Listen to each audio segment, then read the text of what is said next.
ऐसा माना जाता है कि यदि पिंडदान सही से न किया जाए तो मृत व्यक्ति की आत्मा को मुक्ति नहीं मिलती। ऐसा ही हुआ राघव के साथ। जब उसने अपने माता पिता का पिंडदान किया तो एक बुरी और भयानक आत्मा उसके पीछे पड़ गई, उसके परिवार को सताने लगी। आखिर कौन है वो आत्मा जो राघव से अपना बदला लेना चाहती है? क्या कभी राघव और उसके परिवार को उस आत्मा से छुटकारा मिलेगा? आखिर किस गलती की वजह से वो आत्मा राघव के पीछे पड़ गई, ये हमें स्टोरी में आगे पता चलेगा। वीडियो शुरू करने से पहले आज मैं आप सबके लिए एक बेहद ही मस्त ऐप लेकर आया हूं, जिसका नाम है रमी सर्कल। ये एक स्किल हुनर दिखाने वाली बिल्कुल सेफ गेमिंग ऐप है, जिसपे रमी खेलकर आप पैसे जीत सकते हैं। रमी सर्कल एक सेफ एंड सिक्योर्ड ऐप है, जहां 1 करोड़ से भी ज्यादा एक्टिव प्लेयर्स हैं। तो अगर आपको रमी खेलना आता है तो खेल कर पैसे जीतिए, और अगर आपको रमी खेलना नहीं आता तो इसमें प्रैक्टिस गेम खेल के आसानी से सीख सकते हैं और फिर कैश गेम खेल के पैसा जीत सकते हैं। इस पे डिपॉजिट के सबसे सेफ फैसिलिटी तरीके आपके लिए अवेलेबल हैं। फिर चाहे वो पेटीएम हो, फोन पे, क्रेडिट या डेबिट कार्ड के द्वारा भी आप डिपॉजिट कर सकते हैं, और आपके पहले डिपॉजिट पर 2000 तक का वेलकम बोनस भी पा सकते हैं। रमी सर्कल पर रमी खेलना काफी आसान है और ये फोन में काफी स्मूथली भी चलता है। आप खुद इसे स्क्रीन पर देख सकते हैं। तो दोस्तों, आप भी डिस्क्रिप्शन बॉक्स में दिए गए लिंक से अभी डाउनलोड करें और रजिस्टर करके डिपॉजिट करते ही 2000 तक का वेलकम बोनस भी पाएं। आप भी रमी खेलो और कैश जीतो। एपिसोड की शुरुआत होती है और हम राघव को श्राद्ध की प्रक्रिया करते हुए देखते हैं, और जब वो पिंड रखने के लिए छत पर जाता है तो उसका बेटा आकाश उससे टकरा जाता है, जिस वजह से पिंड नीचे गिर जाते हैं। जब माँ जी कहती हैं कि बेटा ये तो अब शगुन हो गया, पर पंडित जी कहते हैं कि कोई बात नहीं, हम फिर से पिंड बना लेंगे। और दोबारा जब राघव पिंड रखने छत पर जाता है तो काफी सारे कौवे उसके आसपास मंडराने लगते हैं, और एक कौवा जैसे ही उस पिंड को खाता है तो उसमें से खून निकलने लगता है, जिससे राघव काफी डर जाता है और वो तुरंत वहाँ से भागकर पंडित जी को छत पर लेकर जाता है, जहाँ वो कौवा मरा पड़ा था। जब पंडित जी कहते हैं कि ये तो बड़ा अपशगुन हो गया, जरूर कोई अनहोनी घटने वाली है, और वो तुरंत वहाँ से भाग जाता है, क्योंकि ऐसी घटना आज तक उसने नहीं देखी थी। वहीं सभी घर वाले इस घटना से काफी परेशान थे। जहाँ माँ जी कहती हैं कि आखिर ऐसी कौन सी गलती हो गई जिससे तुम्हारे पिता ने पिंडदान स्वीकार नहीं किया। जहाँ राघव कहता है इसके बारे में अब महंत जी ही बता सकते हैं, और अगली शाम महंत जी राघव के घर आ जाते हैं। यहाँ काफी सारे कौवे उनके घर के चारों तरफ मंडरा रहे थे, और जब महंत जी घर में जाकर देखते हैं तो उन्हें एक संदूक से काफी सारा धुआं उठते दिखता है, और जब वो उसे खोलते हैं तो एक आत्मा को देखकर वो भी काफी डर जाते हैं, पर पवित्र गंगा जल छिड़कने की वजह से वो आत्मा वहाँ से गायब हो जाती है। और महंत जी ये समझ जाते हैं कि ये आत्मा निर्भय सिंह की नहीं बल्कि कोई और है, और वो बिना कुछ बताए वहाँ से चले जाते हैं। और उसी रात नैना जब सोने के लिए अपने कमरे में जाती है तो वो आकाश के कमरे में किसी को बैठे हुए देखती है।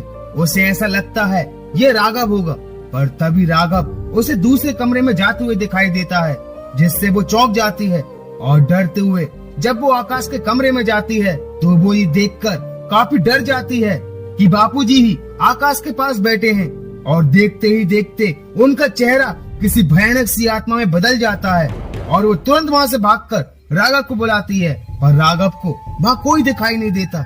राघव कहता है कि नैना ये तुम्हारा वहम होगा, बापूजी आकाश के कमरे में कैसे हो सकते हैं।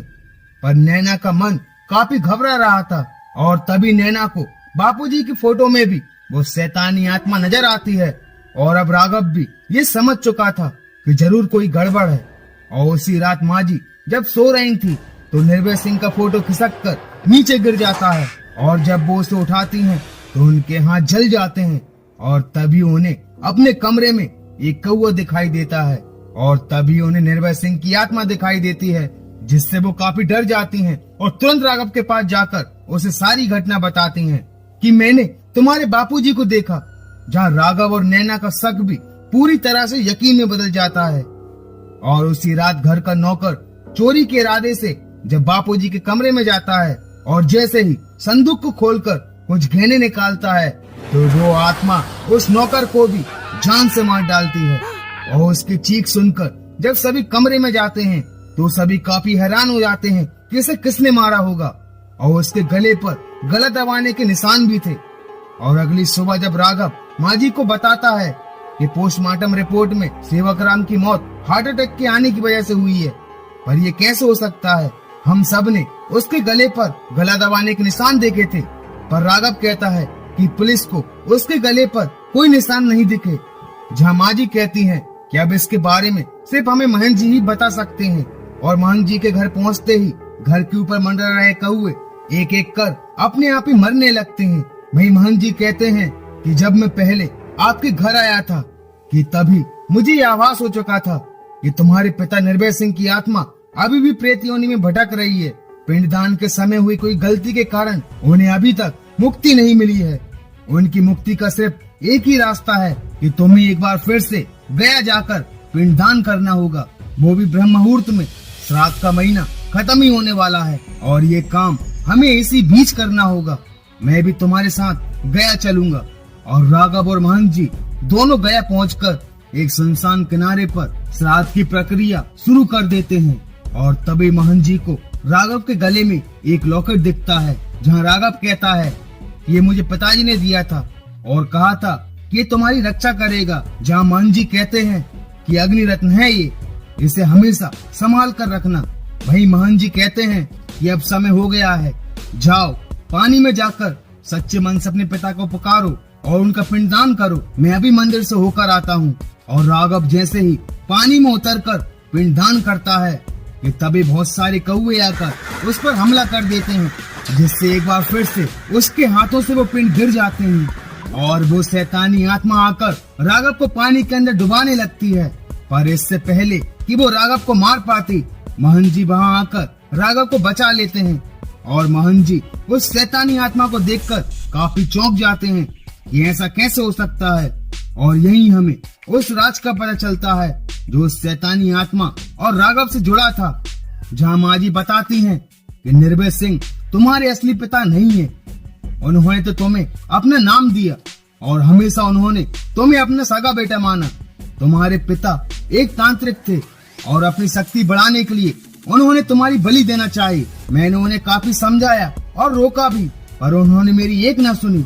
और जैसे ही उन्होंने तुम्हें मारना चाहा कि तभी निर्भय सिंह ने आकर तुम्हें बचा लिया और विजेंद्र को मौत के घाट उतार डाला। पर मरते मरते उसने कहा कि मैं वापस आऊंगा तुम्हारा काल बन के और फिर से मैं मेरी सिद्धि बढ़ाऊंगा। और निर्भय सिंह ने तो तुम्हें अपना नाम दिया और हमें अपनाया, पर जब तुमने पिंडदान किया तो विजेंद्र की आत्मा लौट कर आ गई, क्योंकि तुम्हारा असली बाप तो वही है और अब वो अपनी सिद्धि बढ़ाएगा। वहीं आकाश जब अकेला कमरे में सो रहा था कि तभी ये कौवा आकर खिड़की को तोड़ देता है और विजेंद्र की आत्मा आकाश को अपने साथ उठाकर गायब हो जाती है। और उसकी चीख की आवाज सुनकर जब सभी कमरे में जाते हैं तो आकाश उन्हें कहीं दिखाई नहीं देता, जिससे सभी काफी परेशान हो जाते हैं और तुरंत सभी महंत जी के पास पहुंच जाते हैं, जहां वो बताते हैं कि आकाश को विजेंद्र ही अपने साथ लेकर गया है और वो अब तुम्हारी बेटी की बलि देकर अपनी सिद्धि पूरी करना चाहता है, क्योंकि आकाश की आत्मा शुद्ध है और वो उसे उसी गुफा में लेकर गया होगा जहां बचपन में वो तुम्हारी बलि देना चाहता था। अब बस एक ही रास्ता है, मैं यहाँ महामृत्युंजय का जाप और महाअभिषेक करूंगा और इससे ही उस शैतान का अंत भी संभव है। जाओ उस गुफा में जाओ और अपने पुत्र की जान बचाओ। मैं यहाँ महाअभिषेक और महामृत्युंजय मंत्र का जाप करता हूँ। और जब राघव उस गुफा तक पहुँचता है तो काफी सारे कौवे उसका रास्ता रोक लेते हैं और तभी राघव को अपने पिता की बात याद आती है कि जब भी तुम किसी मुसीबत में पड़ो तो इस अग्नि रत्न को अपने हाथ में लेकर इस मंत्र को पढ़ना, ये तुम्हारी रक्षा करेगा। और जैसे ही राघव उस मंत्र को पढ़ता है नमो नमः, तो वो कौवे वहाँ से गायब हो जाते हैं। और जब वो गुफा के अंदर जाता है तो आकाश उसे दिखाई देता है, पर इससे पहले कि वो उसके पास पहुँचता विजेंद्र उसे मारने लगता है और कहता है कि मैं तेरी बलि तो नहीं दे पाया, पर तेरे बेटे की बलि देकर मैं अपनी सिद्धि पूरी करूंगा। और वो राघव को काफी घायल कर देता है। और जैसे ही विजेंद्र की आत्मा आकाश को मारने वाली होती है कि तभी राघव फिर से उस मंत्र का उच्चारण करता है नमो नमः, और महंत जी उन पिंडों को अग्नि में डाल देते हैं। और इस तरह विजेंद्र की शैतानी आत्मा नष्ट हो जाती है और सभी की जान भी बच जाती है। और राघव एक बार फिर से अपने पिता निर्भय सिंह का पिंडदान करता है और निर्भय सिंह की आत्मा राघव को आशीर्वाद देकर उनकी आत्मा को मुक्ति मिल जाती है। पर एपिसोड के अंत में दिखाया जाता है कि वो पिंड फिर से विजेंद्र के हाथों में चला गया है और इसी के साथ पिंडदान इस एपिसोड का दी एंड हो जाता है। तो दोस्तों, आपको ये स्टोरी कैसी लगी मुझे लाइक और कमेंट्स करके जरूर बताना। अगर आप ऐसी स्टोरीज को देखना पसंद करते हैं तो हमारे चैनल को सब्सक्राइब करना मत भूलना। तो मिलते हैं एक और दहशत भरी खौफनाक स्टोरी के साथ। And thank you so much for watching this video.